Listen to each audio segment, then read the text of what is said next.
అందరికీ నమస్తే అండి. మైథిలి వంటింట్లో ఇవాళ ఒక స్పెషల్ కర్రీ అండి. డ్రై ఫిష్ బొమ్మిడాయిలు అంటారు కదా, బొమ్మిడి చేపలు అంటారు, బాంబే డక్ ఈ పేర్లతో పిలుస్తుంటారు కదా, అవి అనమాట. వాటిని ఉడకబెట్టిన కోడిగుడ్లు ఇంకా ములక్కాడలతో ఇగురు వండుతున్నాను అనమాట.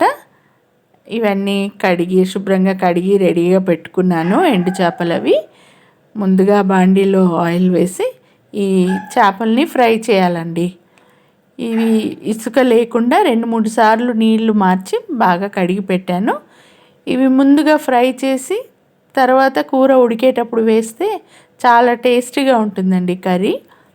ఇంకా ఇవి ఇవి ఈ ఆయిల్లో వేగుతాయి కదా, ఇదే ఆయిల్లో మనం కర్రీ వండడం వలన కూడా కూరకి చాలా మంచి ఫ్లేవర్ వస్తుందండి. ఇది డ్రై ఫిష్ ఇష్టపడే వాళ్ళు చాలా కొద్దిమందే ఉంటారు, చాలామందికి ఇది నచ్చదు. కానీ ఇష్టపడే వాళ్ళకి మాత్రం ఇది చాలా ఫేవరెట్ కర్రీ అని చెప్పాలి. వాళ్ళందరికీ ఈ కర్రీ నచ్చుతుందని అనుకుంటాను. చూసి ఇలా ఒకసారి ట్రై చేసి ఎలా వచ్చిందో నాకు కామెంట్స్లో ఒకసారి పెట్టండి. నా వంటలు మీకు నచ్చుతున్నాయనే అనుకుంటాను. ఇప్పటివరకు సబ్స్క్రైబ్ చేయని వాళ్ళు దయచేసి సబ్స్క్రైబ్ చేయండి, లైక్ చేసి షేర్ చేయండి. ఇక చేపలు ఫ్రై అయిన తర్వాత అదే ఆయిల్లో కర్రీ వండేస్తున్నాను. ఉల్లిపాయలు పచ్చిమిర్చి కొద్దిగా బాగా మగ్గిన తర్వాత దానిలోకి ఉప్పు పసుపు ఇవి వేస్తానన్నమాట. ఉల్లిపాయలు బాగా మగ్గాలి, అప్పుడే కర్రీకి మంచి టేస్ట్ వస్తుంది. ఇదిగోండి, నేను గళ్ళుప్పే ఎక్కువ వాడతాను. కూరకు సరిపడా ఉప్పు వేసేసాను, తర్వాత పసుపు కూడా. ఇవి వేసాక ఉప్పు వేస్తే ఏంటంటే కొంచెం ఉల్లిపాయలు మెత్తబడిపోతాయి తొందరగా. అదిగోండి, ఎంత క్వాంటిటీ చాలా తగ్గినట్టు అనిపిస్తుంది, మగ్గిపోయాయి బాగా ఉల్లిపాయలు. ఇది చాలా సింపుల్ కర్రీనేనండి.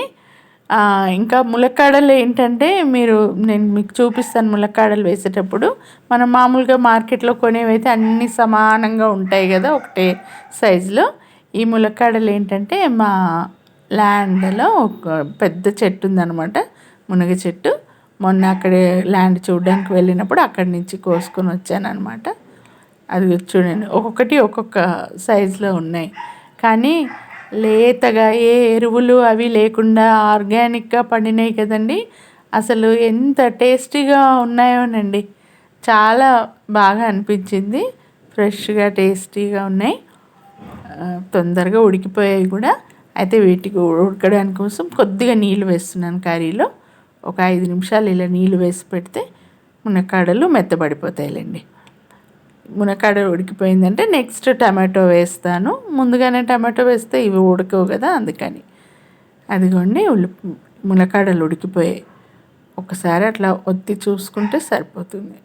అదిగోండి రెడీ. నేను ఈ కర్రీకి కొద్ది గ్రేవీ రావాలని 4 టమాటోలు, ఒక సగం కట్ట కొత్తిమీర కోసి పెట్టుకున్నాను. ఇది కొంచెం స్పైసీగా ఉంటేనే బాగుంటుందండి ఈ కర్రీ. నేను ఒక 4-5 పచ్చిమిర్చి కోసి వేసాను ముందే, మీరు చూసారు కదా.